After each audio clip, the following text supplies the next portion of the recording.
Hi, I'm Bob Keiser with the Global Markets Intelligence Research Group at S&P Capital IQ. Thanks for previewing this week's Lookout Report.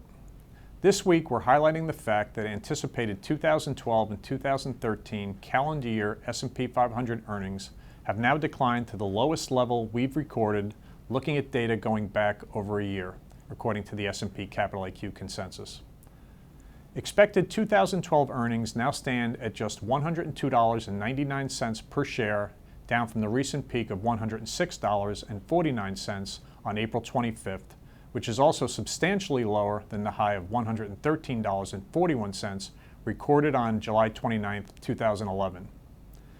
The outlook for next year's earnings have also declined to $115.04, which is the lowest level recorded since we started aggregating this data at the start of this year.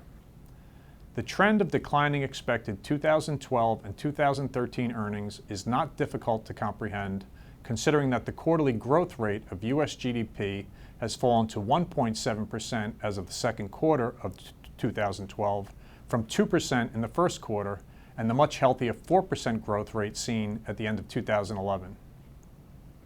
Calendar year 2012 expected earnings have been consistently declining for some time now. Flat mid-year 2011 U.S. employment growth led to investor concern that the U.S. economy might be headed toward recession, providing the initial catalyst for the downward trend in forecasted future earnings.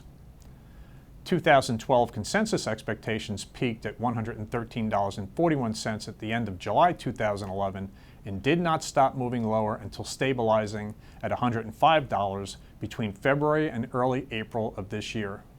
Stability was short-lived, however, as expected earnings once again started heading lower by the end of April, following yet another multi-month round of disappointing employment data in April, May, and June.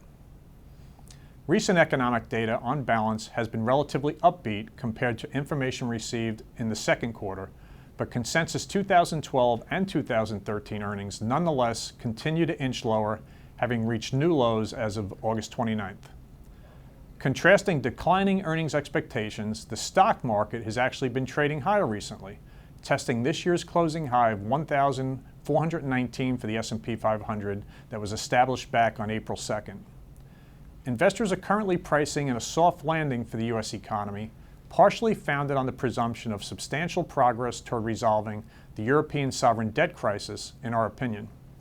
The S&P 500 index has rallied more than 5% since ECB President Draghi declared unwavering support for the European Currency Union on July 26th.